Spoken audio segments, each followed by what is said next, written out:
قرآن مجید میں اللہ تعالیٰ فرماتے ہیں کلوا واشربوا ولا تسرفوا انہ لا يحب المسرفین، الاعراف 31۔ کھاؤ پیو لیکن اسراف نہ کرو کیونکہ اللہ اسراف کرنے والوں کو پسند نہیں کرتا۔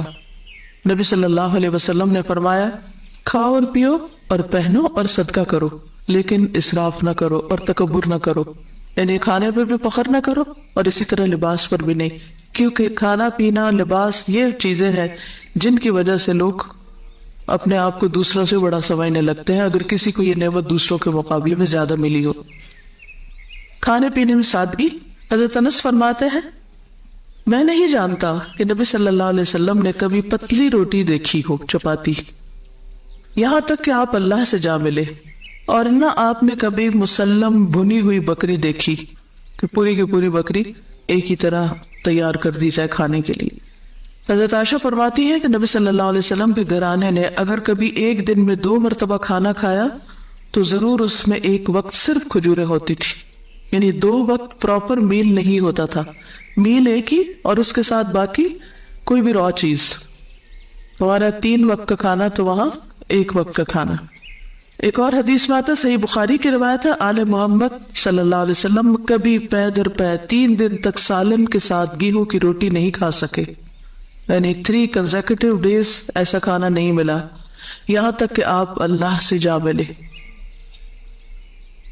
اسی طرح یہ ہے کہ جسمانی ضرورت مثلاً قد کاٹ، عمر، کام کاج کی نوعیت کے اعتبار سے بھی غذا کا تعین کرنا چاہیے اور اس کی مقدار کا بھی۔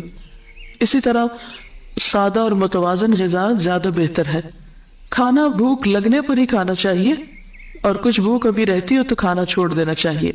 کچھ غذائیں جن کا ذکر قرآن مجید میں ہے، سب سے پہلے کھجور۔ اس کے اندر ایسے اجزاء پائے جاتے ہیں کہ اگر آپ 1-2 کھجوریں بھی روزانہ کی کھا لیں تو جسم کی دردیں، جس کا اکثر لوگ شکار رہتے ہیں، یا پھر بڑھاپے میں بہت سی چیزوں کی جب کمی ہو جاتی ہے جسم کے اندر تو بہت سے لوگ صرف دردوں کی شکایت کرتے ہیں، تو اس میں بھی اس کا بہت فائدہ ہے۔ نبی صلی اللہ علیہ وسلم نے فرمایا جس گھر میں کھجور نہیں وہ اس گھر کی مانند ہے جس میں کوئی کھانا نہیں۔ کھجور نہیں تو سمجھے کچھ نہیں، دوسرے لفظوں میں۔ اور آپ کو معلوم پاکستان میں اعلیٰ قسم کی کھجوریں پیدا ہوتی۔ حضرت عائشہ فرماتی کہ رسول اللہ صلی اللہ علیہ وسلم نے فرمایا اے عائشہ جس گھر میں کھجور نہ ہو وہ گھر والے بھوکے ہیں، اے عائشہ جس گھر میں کھجور نہیں وہ گھر والے بھوکے ہیں۔ آپ نے 2 یا 3 مرتبہ یہ بات فرمائی۔ تو کیا کرنا ہے؟ کرنے کا کام کیا؟ کھجوریں لا کے رکھنی۔ جب کچھ اور نہ کھانے کو ملے تو صرف کھجور ہر چیز کی کمی پوری کر دیتی ہے۔ کھجور کے ساتھ ککڑی کا استعمال، عبداللہ بن جعفر کہتے ہیں کہ میں نے نبی صلی اللہ علیہ وسلم کو تازہ کھجور ککڑی کے ساتھ کھاتے دیکھی، یعنی اگر آپ کھجور کے ساتھ کھیرا شامل کر لیں، بس صبح میں اگر آپ نے دودھ کھجور لیا اور اگر صبح نہیں آپ کھاتے دوپہر میں لیتے ہیں تو بہترین اسنیک ہے، دوپہر کے کھانے کا کام کر سکتے۔ حضرت عائشہ کہتی کہ میری والدہ مجھے موٹا کرنے کی تدبیر کرتی تھی تاکہ میری رخصتی کر کے رسول اللہ صلی اللہ علیہ وسلم کی خدمت میں روانہ کرے، لیکن یہ مقصد کسی تدبیر سے حاصل نہ ہوا۔ حتیٰ کہ میں نے کھجوروں کے ساتھ ککڑی کھائی تو میں انتہائی متناسب انداز کی فربہ ہو گئی، یعنی کہ اچھی فزیک ہو گئی۔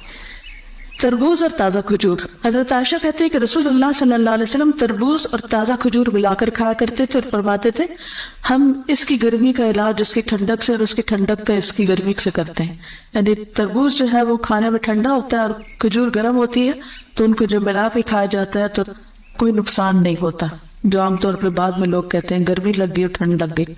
ایک صحابی سے مروی ہے کہ نبی صلی اللہ علیہ وسلم نے کچی اور پکی کھجور اور کشمش اور کھجور سے منع کروایا، ان کو جمع نہیں کرنا چاہیے کیونکہ کشمش جو ہوتی ہے وہ گرم ہوتی، اور اگر کھجور کھائے تو ان 2 چیزوں کو ملائے نہیں۔ اگر آپ کو کھانا بنا رہے ہیں کچھ، کیونکہ ہمارے یہاں بعض ریسیپیز ایسی ہوتی کہ اس میں دنیا بھر کی چیزیں اکٹھی کر دی جاتی تو بعض اوقات اس سے کے لیے نقصان دہ ہوتی۔ دوسری چیز ہے انار۔ حضرت علی فرماتے ہیں کہ انار کو اندر والے چھلکے سمیت کھایا کرو کیونکہ یہ معدے کی بیماریوں کا علاج ہے۔ ہم عام طور پہ صرف اس کا پن نکال کے کھا لیتے اور باقی سب چیزیں ویسٹ کر دیتے، تو اندر کا چھلکا کون سا ہوتا ہے؟ وہ وائٹ اسٹف جس کے اندر دانے لگے ہوتے ہیں۔ انار بھی جنت کا پھل ہے اور اس میں بھی بہت سارے فائدے ہیں۔ زیتون۔ قرآن مجید میں اللہ تعالیٰ نے انجیر اور زیتون کی قسم کھائی، والتین والزیتون۔ ان کے فوائد کے پیش نظر روزانہ کم از کم 1 انجیر 1 زیتون اور خالص زیتون کے تیل کا ایک چمچہ استعمال کرنا فائدہ مند ہے۔ جسمانی توانائی اور دماغی قوت کے لیے زیتون کے تیل کی مالش بھی یعنی مساج بھی فائدہ مند ہے۔ اللہ سبحانہ وتعالیٰ نے زیتون کے تیل کو قرآن مجید میں مبارک تیل کہا ہے۔ حدیث میں آتا ہے کلوا الزیت وادہنوا بہ فإنہ من شجرۃ مبارکہ، نبی صلی اللہ علیہ وسلم نے فرمایا زیتون کا تیل کھاؤ اور لگاؤ، یہ ایک مبارک درخت سے نکالا گیا ہے، یعنی درخت مبارک ہے جس سے نکلا وہ تیل بھی کیا ہوگا؟ فإنها من شجرۃ مبارکۃ۔ ایک اور روایت میں آتا ہے زیتون کا تیل سالن کے طور پر استعمال کرو، یعنی روٹی کا ٹکڑا زیتون میں ڈبو کے کھا لو اور اسے سر اور بدن میں لگاؤ، یہ مبارک درخت سے حاصل ہوتا ہے۔ حضرت عائشہ فرماتی ہے کہ رسول اللہ صلی اللہ علیہ وسلم وفات پا گئے اور آپ نے ایک دن میں 2 مرتبہ روٹی اور زیتون کا تیل سیر ہو کر نہیں کھائے، یعنی 2 بار میل نہیں لیا آپ نے، 1 میل ہوتا تھا آپ کا، اور ہر وقت وہ گھی میں لگا ہوا نہیں ہوتا تھا۔ پیلو کے درخت کا پھل، جابر بن عبداللہ کہتے ہیں کہ ہم رسول اللہ صلی اللہ علیہ وسلم کے ساتھ مر الزہران کے مقام پر تھے، ہم پیلو توڑ رہے تھے، آپ نے فرمایا جو خوب کالا ہو وہ توڑو کیونکہ وہ زیادہ لذیذ ہوتا ہے، یعنی یہ بھی کھانے کی چیز ہے۔ کدو، فنبذناہ بالعراء وهو سقیم وانبتنا علیہ شجرۃ من یقطین، پھر ہم نے اسے یونس علیہ السلام کے ایک چٹیل میدان میں ڈال دیا جبکہ وہ بیمار تھے، اور ہم نے اس پر کدو کا بیلدار درخت اگا دیا۔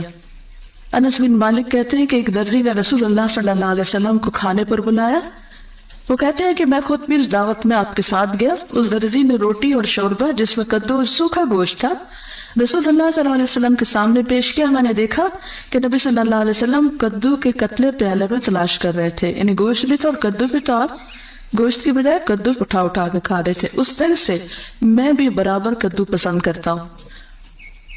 حضرت یونس علیہ السلام کی بیماری کے علاج کے طور پر کدو کی بیل اگائی گئی تھی، جس سے ان کے جسم پر جو بھی مچھلی کے اسٹمک میں جانے کی وجہ سے جو ایسیڈک مادہ تھا وہ لگنے سے زخم وغیرہ ہوئے ہوگے، ان کا علاج اس سے ہوا۔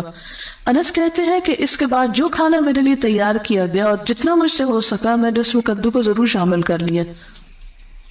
چقندر اور جو، سہل بن سعد کہتے ہیں کہ ہمیں جمعہ کے دن بڑی خوشی ہوتی، ہماری ایک بوڑھی خاتون تھی، وہ چقندر کی جڑیں لے کر اپنی ہانڈی میں پکاتی، اوپر سے کچھ جو کے دانے اس میں ڈال دیتی، ہم جمعہ کی نماز پڑھ کر ان کی ملاقات کو جاتے تو وہ ہمارے سامنے ہی کھانا رکھتی، یعنی ہر جمعہ وہ یہ کھانا پکا کے رکھتے اور ہم سب کھاتے۔ جمعہ کے دن ہمیں بڑی خوشی اسی وجہ سے رہتی تھی، یعنی ہمیں پتا ہوتا تھا آج اچھا سا کھانا ملے گا۔ ہم نماز جمعہ کے بعد ہی صبح کا کھانا کھایا کرتے تھے، اللہ کی قسم نہ اس میں چربی ہوتی تھی نہ گھی، یعنی چقندر ہوتے تھے ابلے اور اس کے اوپر جو کے کچھ دانے، پھر بھی خوش ہوتے تھے۔ ہمارا کیا حال ہے؟ کہتے اللہ کی قسم نہ چربی ہوتی تھی نہ گھی۔ اگر ہمیں کبھی بیماری میں بھی کبھی علاج کے طور پر بھی ایسی سبزی کھانے کو ملے تو ہم اپنے آنسو سے اس کو بھگو دیں۔